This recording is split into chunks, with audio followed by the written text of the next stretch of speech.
Hi there, it's Jonathan Derps from ScaleUp Growth Partners. Welcome to our Stories of Scaling Up series, where I chat with owners, managing directors, founders, and business leaders of scaling companies.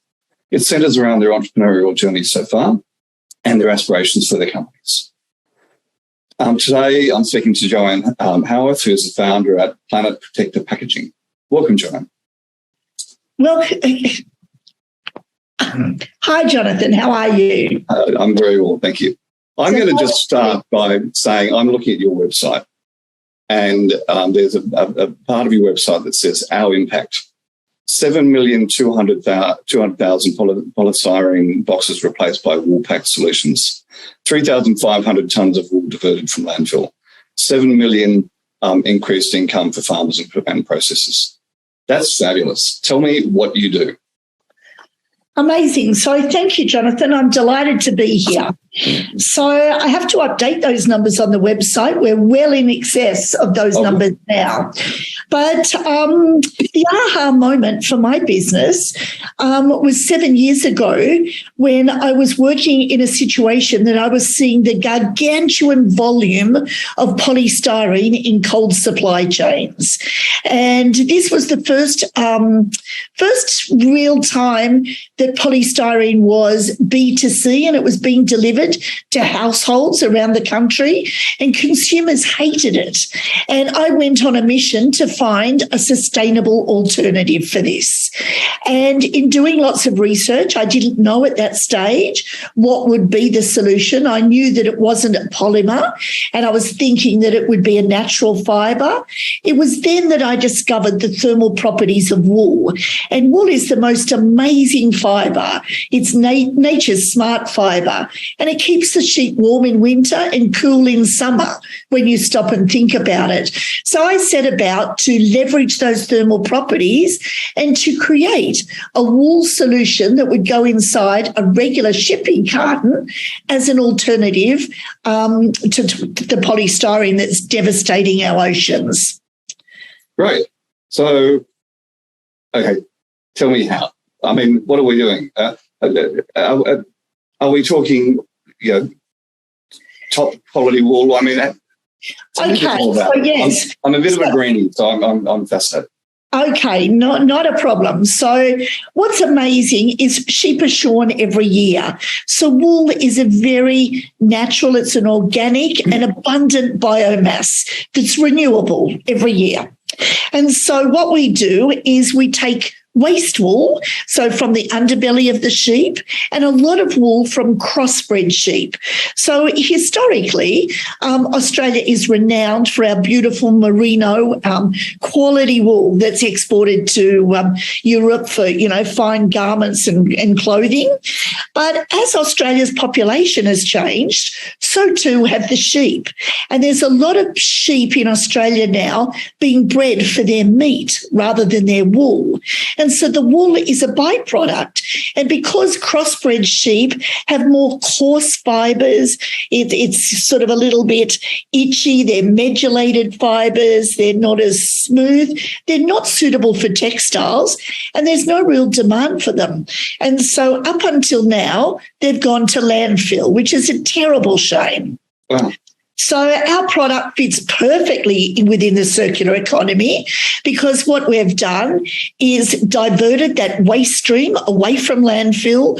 We've monetized it, created a product that's replacing a problematic product. And so in New Zealand, I have to say, we've been very successful in creating a closed loop recyclable initiative where we collect back at a depot from all of the customers that have received the wool packaging. It's called Wool Pack, and that goes back into our production. So we're utilising the same wool fibre along the way. It's an incredible thing. Fabulous. And where do you manufacture this? We manufacture in New Zealand. And when I started the business, obviously as an Aussie, it was my vision to, support Australian sheep farmers and create jobs and all of those sort of things. And I was very disillusioned, having spent more than 12 months going around to the country meeting with sheep farmers And I came to understand this shocking statistic. I'm sure it will shock you. 95% of Australia's wool clip goes to China to be scoured. And so what happens with that is, like it generates a very heavy carbon footprint. It goes over there to be washed, and sometimes it comes back or sometimes it's on-sold. So there's only 2 remaining wool scours in the country. Both of those are working with very fine quality wool. And so when I approached them and said, can you help me? I've got this idea. I want to get it off the ground. Nobody was interested in supporting us. And it was a shock for me to understand the extent of how much of Australia's manufacturing capability had gone offshore. And so and it was only when I crossed paths with someone very senior in the wool industry, he said, if you want to get this up, you'll need to do it out of China. And so he was very supportive, I have to say, and we set up a convoy. We went over there with interpreters, textile experts, all the sort of expertise that we needed.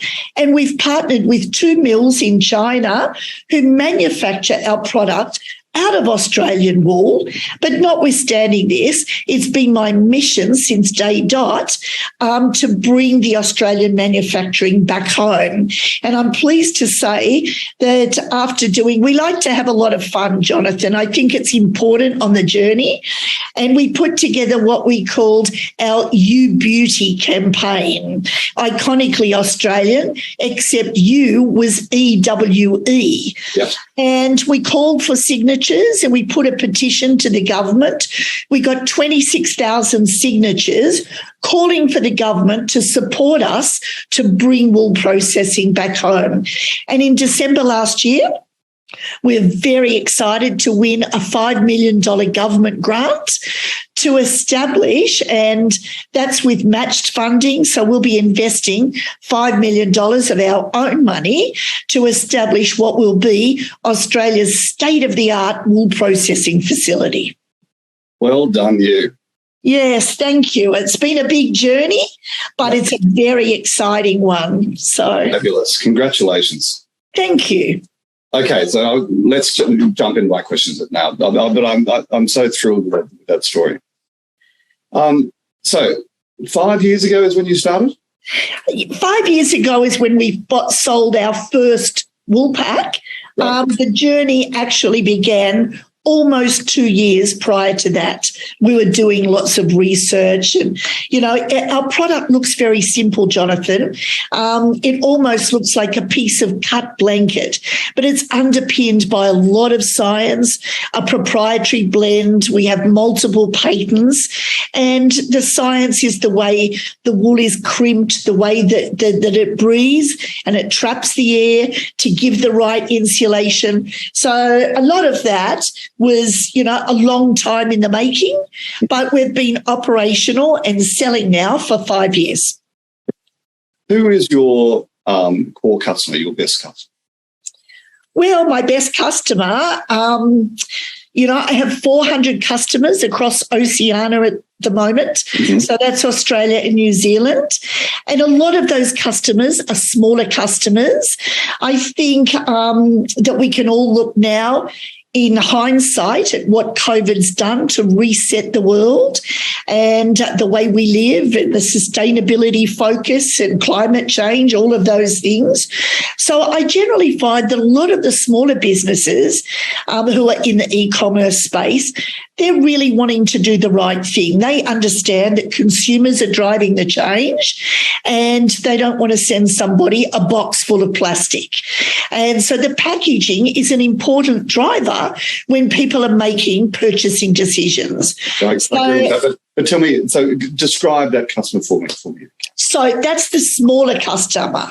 My ideal customer is the larger corporates. So corporates in the food and the pharmaceutical sector particularly. So the pharmaceutical sector for 70 years, polystyrene has dominated those cold supply chains. And it's a highly regulated industry. You know, they're shipping chemotherapy, vaccines, drugs and everything that are critical. It's critical to maintain temperature or lose the efficacy.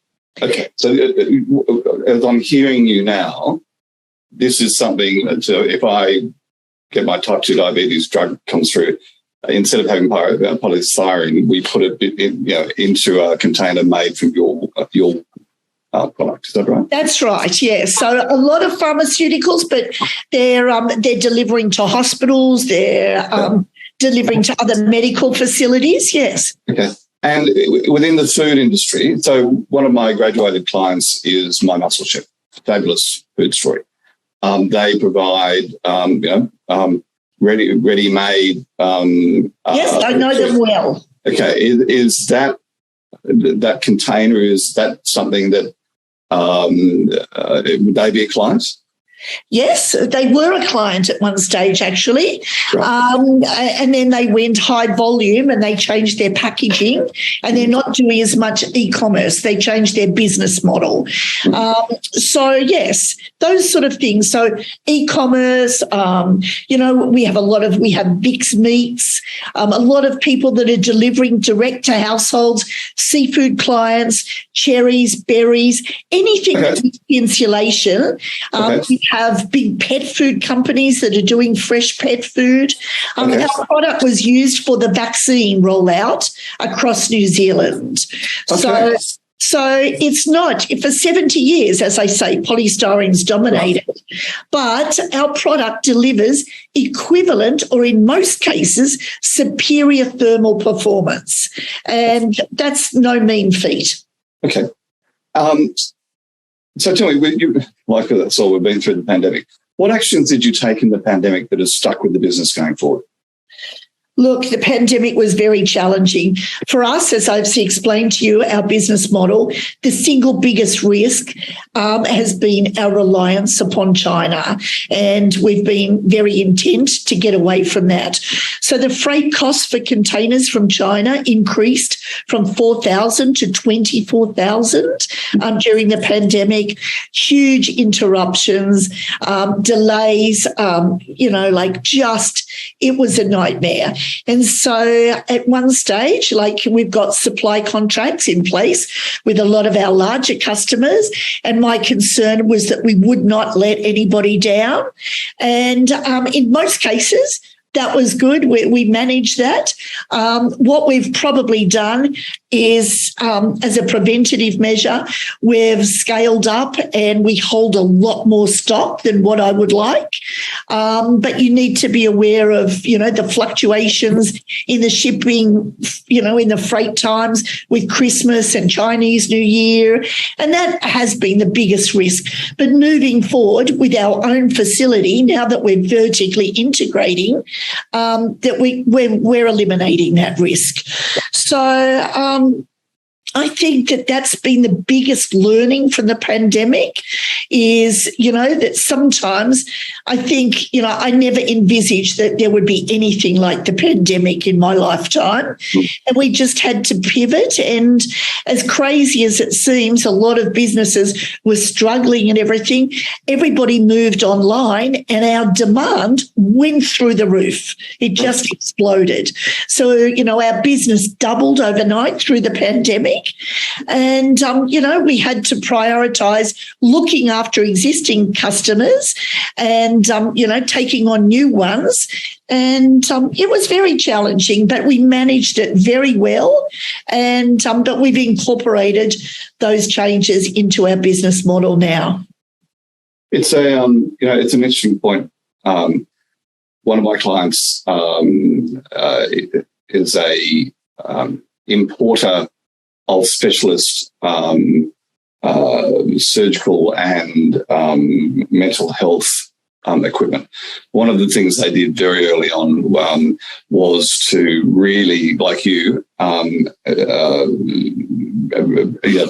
purchase the raw materials, mainly steel and the like. They've added millions to their inventory. To their inventory, but it's actually been given them a huge competitive advantage that they've actually had it in country. But it was a difficult, talk about sucking cash. It was a difficult sucking cash decision.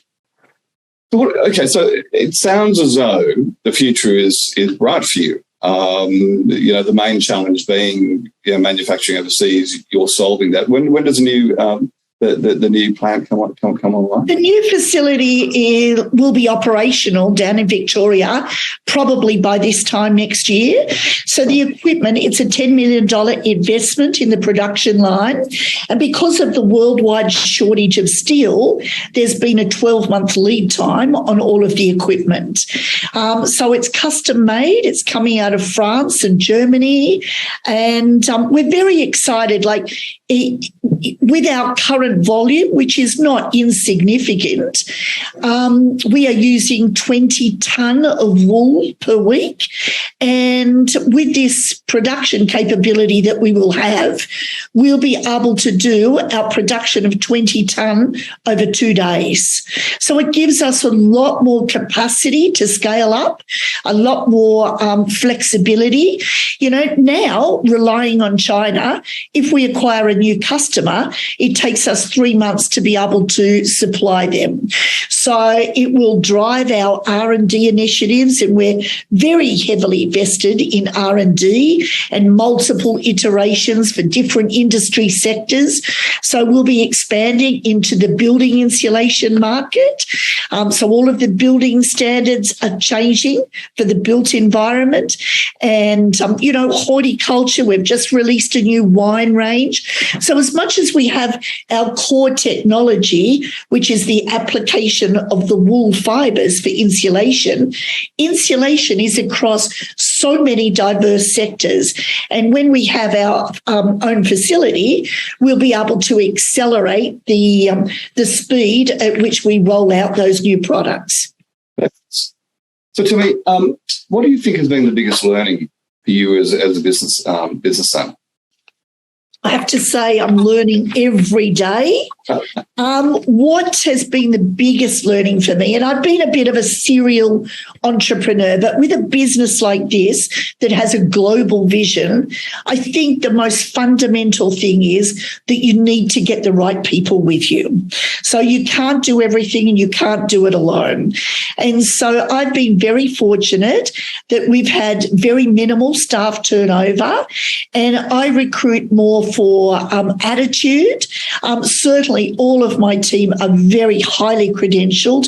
Everybody's got master's degrees in environmental science and sustainability. But I think it would be a really tough journey if you're trying to lead from the front and dragging everybody behind you. But my team is so passionate about creating a legacy and eliminating polystyrene. It's like we're this force that's pushing forward together. And my recommendation to anybody that's looking to do something similar that's very disruptive, like what we're doing is almost akin to change management. So when we have these conversations with the larger corporates, they've used polystyrene for 70 years. So, these conversations sometimes extend over 12 or 18 months. And up until recently, I thought I must be doing something wrong. Why does it? Everybody loves our product. Really, we've had overwhelming positive feedback, and we've won global acclaim at the World Star Packaging and everything. And my thoughts are, well, if you love it, why don't you use it? But there's a lot of validation. There's internal stakeholders. Yeah, and it's not anything that we're doing. It's just this is the way. When you've got something that's disruptive, it takes time. Yeah. I think your point about your team is spot on. There's actually I read a blog on it. There's a study out of the US. I think it's called the Shanker 50. I'll look it up and I'll put it into the notes. But companies with strong purposes can generate on average 400% more profit than companies that don't have a strong purpose. Yeah, I'm sure that that's the case. And my team, I'm so proud of them. Everybody, we're united in our mission. And that means, engaging and being involved and after work networking and things like this. And it becomes a lifestyle. So we're passionate about what we're doing. And there's no doubt in my mind that we are going to scale up. And when you look at the size of the market, Australia and New Zealand together are just 1.3% of the global market for packaging. And so Southeast Asia represents a huge opportunity for us. It's 46% of the market. And so we don't really consider New Zealand as international expansion. It's almost like another state of Australia. I don't know whether they'd like to hear that. I was going to say. Yeah. But we are expanding into India in the new year, and we've been working on the business case and the feasibility for in excess of 12 months now. We just recently went there, and the opportunities overseas are mind-boggling, just overwhelming. On things like India, read a book called Who Not How. Not How by Dan Sullivan. Oh, I have to read that. Thank you. He actually talks, Dan, he actually talks about, in the book, about an American company that ran into supply chain issues in China and how this concept of who, finding the right who before you actually try and do anything, in other words, putting the right brains around you. How they accelerated their move of over 50% of their business into India in the space of less than 12 months. So there's a specific, and it's almost in one of the first chapters. So it's well worth having a read of. Oh, lovely. Thank you for the recommendation. With the holidays coming up, I'm going to be reading a few books. Yeah, it's an easy read too. So tell me, when you think of the word successful, who comes to mind and why? I'm in awe of so many people. Somebody that really inspires me is Melinda Gates. She's one of the most powerful women in the world. And what I love about her is that she's an advocate for women's rights. It's tough being an entrepreneur, but it's twice as tough being a female entrepreneur. And I love the way that, she's taken on several domestic and world issues and, she's looking at transforming workplaces and more inclusivity. I think her mission to empower female founders through investment support is promoting gender equality. And in 2021, I was named Australia's first ever laureate in the Cartier Women's Initiative.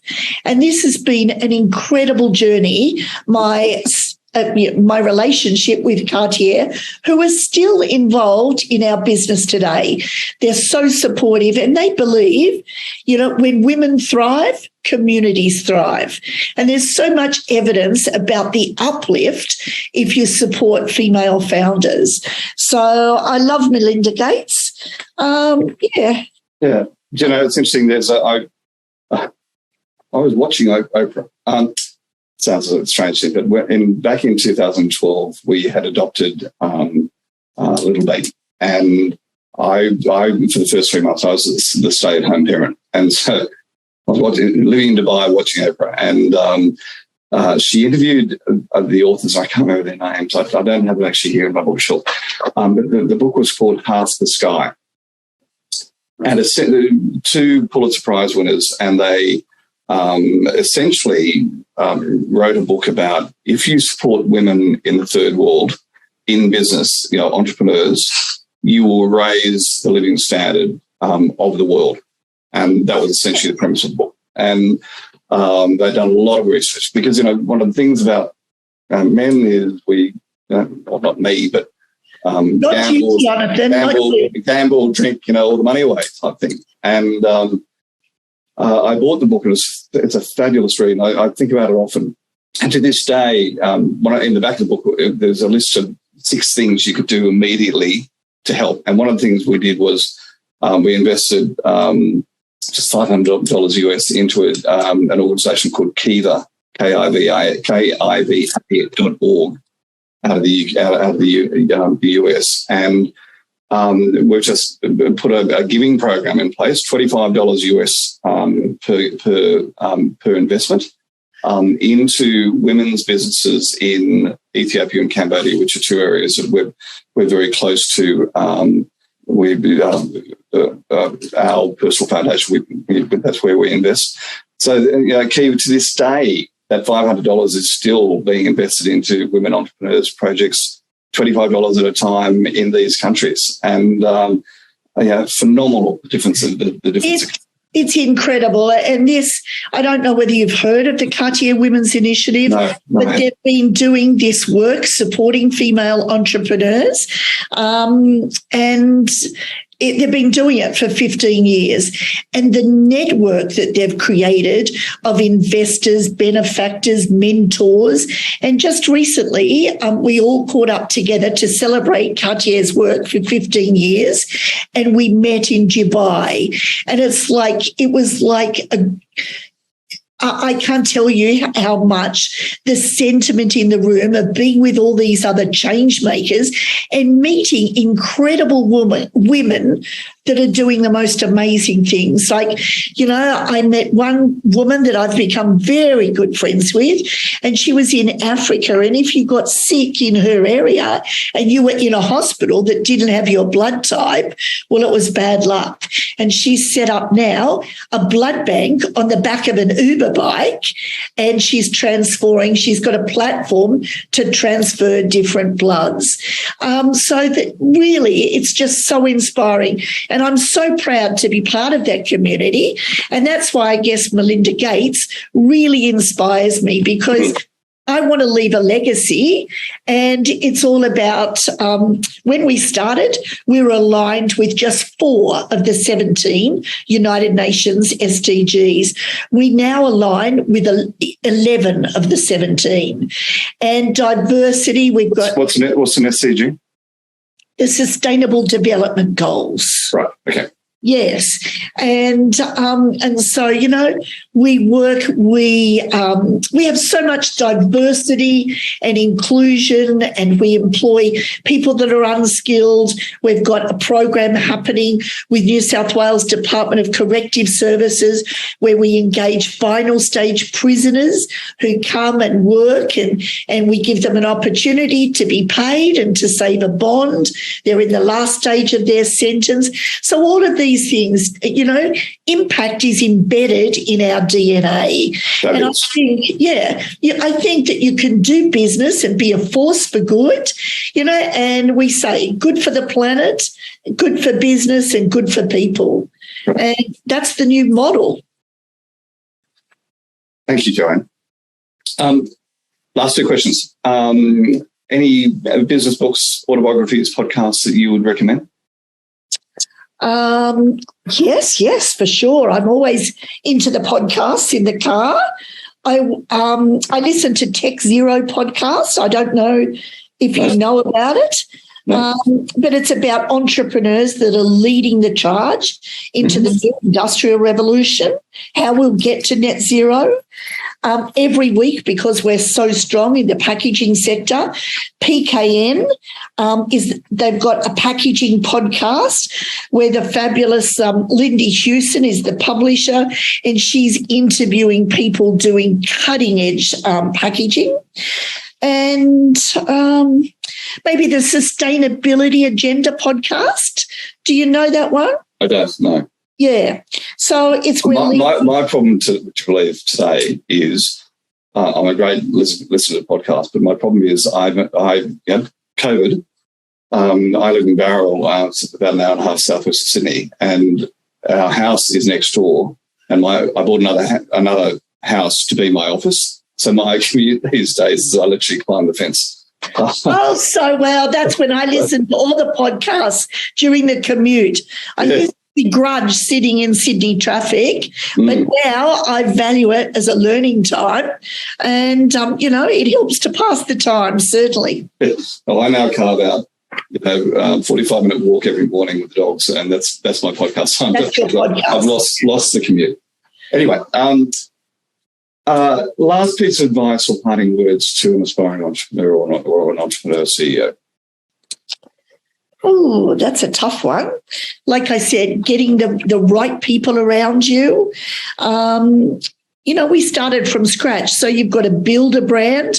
One of the things that for me was, I guess, a bit of a surprise is we are just now, we've bootstrapped to date, and we are just now doing our, whether you call it Series A or not, but we're doing, we're raising for growth capital. And at one stage during COVID, because of the stock situation, I needed to raise capital very quickly. And what we did was a small equity crowdfunding. And I'd always been reluctant. I've had friends who've done it, and it's very hard work, Jonathan. Like, you've got to crank the social media. But we were at the stage that I needed that money to increase the stock. And we did that. And we now have 855 mum and dad investors. And it was the most incredible experience. Because I'm a bit anal, I have to say. It was in the middle of winter, and I was so grateful to think that people would invest in us, have the trust in what we're trying to do. And I thought that I would connect with everybody and ring everyone that invested more than $1,000. Well, I didn't know that that's not the done thing. And so when I rang these people, they were shocked. They'd never had anybody ring them in the past, and they were serial investors. And I talked to them, and I learned so much about what was their motivation. Why did they want to invest in the world, invest in us for a better world, and all of those things. And they shared with me so many inspiring stories, whether they wanted to do something for their grandchildren and it was so inspiring. And at the end of the day, it's like I've got a Planet Protector army out there. So they'll send me. The only bad thing to come out of that was now everybody has my telephone number. So if they're sheep farmers, they're giving me heads up that they've got some wool for me. And if they're other investors, then they're saying, you know what, I just received this box and it was wrapped in polystyrene. So it's like I've got my own army out there.